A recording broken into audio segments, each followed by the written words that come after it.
दोस्तों नमस्कार, स्वागत है सभी का हमारे YouTube चैनल पर। और जैसा कि आपको पता है, मैंने आज से 3 से 4 दिन पहले एक वीडियो बनाई थी व्याख्याता भर्ती को लेकर के कि स्कूल व्याख्याता भर्ती की नए जो हैं पद आने वाले हैं। जल्दी ही नई भर्ती आने वाली है और मैंने तो आपको ये तक भी कहा था कि जनवरी में जो है या फरवरी में 2026 में भर्ती आपको देखने को मिल सकती है, पर हो सकता है कि 1-2 महीने टाइम ऊपर नीचे हो जाए। काफी सारे विद्यार्थियों के कमेंट थे कि सर क्यों गुमराह कर रहे हो, क्यों मूर्ख बना रहे हो, नई भर्ती नहीं आएगी। तो दोस्तों देखो, एक तो इस बात से अंदाजा लगाया जा सकता था कि बहुत ही कम पद 2025 की स्कूल व्याख्याता की भर्ती में थे, तो उन पदों को देखते हुए नई भर्ती आनी थी। और दूसरी इंपॉर्टेंट बात यह है कि बहुत सारे पद रिक्त पड़े हैं, बहुत सारे पद जो है खाली हैं अभी भी स्कूलों में। और तीसरी बात कि काफ़ी सारे स्कूल क्रमोन्नत हो गए हैं, जो 8वीं तक के स्कूल थे, 10वीं तक के स्कूल थे, वो काफ़ी सारे स्कूल जो हैं वो 12वीं तक के स्कूल हो गए हैं। तो इस वजह से स्कूल व्याख्याता की जो भर्ती है वो तो आएगी, सेकंड ग्रेड की भी भर्ती आएगी। अभी कल्ली की एक पोस्ट है, उपेन यादव जी यहाँ पर आप लोगों को दिख रहे हैं, उनका एक बयान, उनका एक जो है इम्पोर्टेंट स्टेटमेंट जो उन्होंने अपनी फेसबुक पर भी साझा किया, अपने यूट्यूब चैनल पर भी साझा किया है, दोस्तों देख सकते हैं। आज शिक्षा सचिव श्री कृष्ण कुणाल जी से शिक्षा विभाग की नई भर्तियों को लेकर मुलाकात की। माननीय मुख्यमंत्री जी की युवाओं के प्रति संवेदनशीलता के चलते लगभग 15,000 पदों पर स्कूल व्याख्याता एवं वरिष्ठ अध्यापक की भर्ती आएगी। उनमें से 12,000 से ज्यादा पद स्कूल व्याख्याता के होंगे। देखो, 12,000 से ज्यादा पद स्कूल व्याख्याता के बता रहे हैं। हाल ही में राज्य सरकार द्वारा 177 स्कूलों को अपग्रेड किया गया है। अब दोस्तों देख सकते हो कि मेरी बात में कितनी सच्चाई थी और कितनी झूठ थी ये मेरी बात। तो दोस्तों इसमें सच्चाई और जो है झूठ वाली बात तो कोई थी नहीं। निश्चित तौर पर मैंने वही बोला था तो जो वास्तव में संभावना दिख रही थी।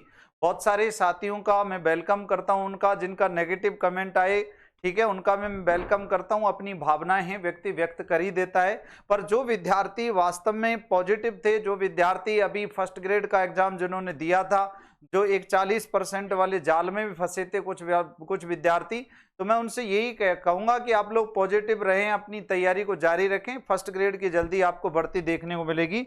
दोस्तों कुछ सवाल भी थे, जैसे स्कूल व्याख्याता भर्ती, एक तो 12,000 पदों पर नई भर्ती होगी, जल्दी होगी। अब इसका नोटिफिकेशन कितना टाइम लगता है, 5 महीने लगते हैं, 8 महीने लगते हैं या 1 साल लगता है, तो देखने वाली बात है। पर 2026 में आपको ये भर्ती देखने को मिलेगी। दूसरा, अब की बार आप ये गलती ना करें। पिछली बार आपने क्या गलती करी थी? एक तो देखो, यूट्यूब पर अब ऐसी चीजें चल रही हैं, आप लोग देख रहे होंगे, हर टीचर ही वीडियो बना रहे हैं। हर टीचर जिसने पढ़ाना शुरू किया वो भी वीडियो बना रहा है, जिसने 15-20 साल पढ़ाते होंगे वो भी वीडियो बना रहे हैं, ठीक है ना। जिसका मान लो गणित से जो जुड़ा नहीं है, जो ज्योग्राफी से जो जुड़ा नहीं है, कभी पॉलिटिकल से जुड़ा नहीं है, वो भी पॉलिटी पढ़ा रहे हैं, वो भी ज्योग्राफी पढ़ा रहे हैं। अच्छी बात है ये कि सबको पढ़ाने का मौका मिलना चाहिए। और देखो, कोई ना कोई चैनल, कोई ना कोई मंच जरूर ये मौका देता है। मुझे भी कहीं ना कहीं से मौका मिला था। मैं इस बात की बुराई नहीं कर रहा, मैं इस बात की बुराई कर रहा हूं। मैं ये कहना चाह रहा हूं कि स्कूल व्याख्याता भर्ती का जो लेवल होता है बहुत हाई होता है। और हम लोग क्या करते हैं कि बड़ी मिस्टेक करते हैं। हम जो मानक पुस्तक हैं और मानक जो टीचर हैं, जो वास्तव में जिन्होंने बहुत पहले से ही स्कूल व्याख्याता भर्ती परीक्षा की तैयारी करवाई है, उन पर तो भरोसा करते नहीं और नए यूट्यूबर्स पर भरोसा कर लेते हैं। हालांकि देखो, मैं भी आपकी नजरों में नए यूट्यूबर्स हो सकता हूं, पर मैं बिल्कुल नहीं कह रहा कि भाई आप मेरे से स्कूल व्याख्याता की भर्ती पढ़ें, ठीक है ना। तो दोस्तों मैं ये कह रहा हूं कि एक तो मानक पुस्तकों पर और मानक टीचरों पर ही आप भरोसा करें, है ना, क्योंकि वो आपको अपना अनुभव साझा करेंगे, बताएंगे कि भाई इस तरीके के प्रश्न पूछे जाते हैं, गत भर्ती में ये पूछे गए थे, उससे पहले ये पूछे गए थे, उससे भी पहले ये पूछे गए थे। और जो इस YouTube के खिलाड़ी हैं, जिनको मैं खिलाड़ी कहूंगा, याद रखना, वो खिलाड़ी नहीं, अनाड़ी ज्यादा हैं। तो इस पर आप लोग जो है थोड़ा सा मनन करना, थोड़ा सा चिंतन करना।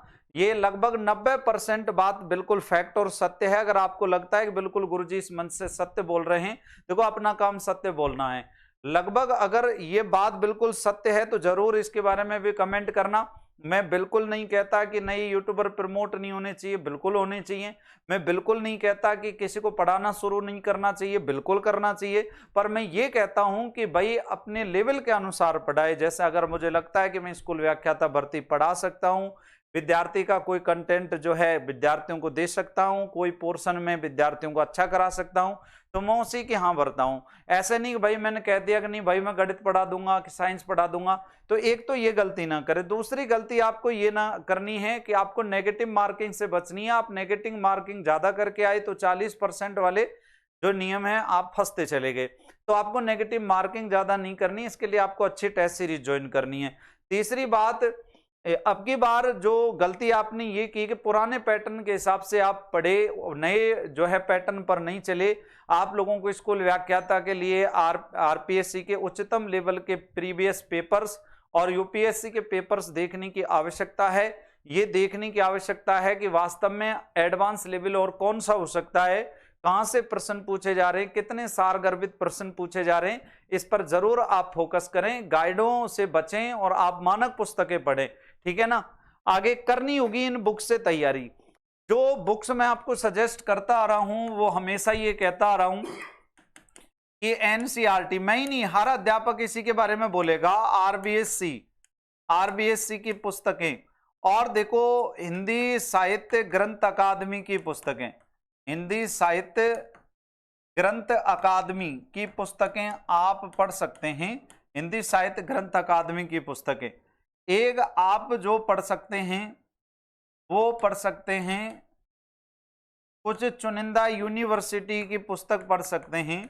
यूनिवर्सिटी के जो चुनिंदा प्रोफेसर हैं, जैसे इलाहाबाद से हैं प्रोफेसर, ध्यान रखें एक इम्पोर्टेंट, ठीक है। और कौन, सविंद्र सिंह तो भल्ला जी हैं, उनकी सॉरी कह सकते हैं खुल्लर जी, तो खुल्लर जी की पुस्तक पढ़ सकते हैं। हालांकि देखो मैं तो सविंद्र सिंह की ही चर्चा करूंगा, सविंद्र सिंह बेस्ट पुस्तक है। सविंद्र सिंह जी की भौतिक भूगोल को लेकर मैं तो भूगोल पर डिस्कस कर सकता हूं, इतिहास पर डिस्कस कर सकता हूं, ठीक है ना। इकोनॉमिक्स पर डिस्कस कर सकता हूं थोड़ा सा, कि जो लोग पढ़ते हैं वास्तव में जो मानक पुस्तकें जो मैंने अधिकांशतः विद्यार्थियों की मुख से, विद्यार्थियों के जो है कह सकते हैं वचनों से मैंने सुना है, यूपीएससी तक के बच्चे जिनको सजेस्ट करते हैं, जैसे पॉलिटिकल साइंस के लिए लक्ष्मीकांत की, एम लक्ष्मीकांत की पुस्तक को सजेस्ट करते हैं। तो दोस्तों आप लोग इस बात का विशेष ध्यान रखेंगे, ये कुछ इंपोर्टेंट पुस्तकें, एक 40% वाले नियम को आप ध्यान रखना है और नई भर्ती की तैयारी में लग जाइए बहुत जोरदार तरीके से। सभी को इस चैनल की ओर से शुभकामनाएं। वीडियो अगर आपको अच्छी लगती है, आपके काम की है, तो जरूर लाइक करना और चैनल को जरूर सब्सक्राइब करना, ताकि आपको समय समय पर और भी इस प्रकार की वीडियो आती रहे। थैंक यू, धन्यवाद, राम राम, नमस्कार, जय हिंद, जय भारत, थैंक यू।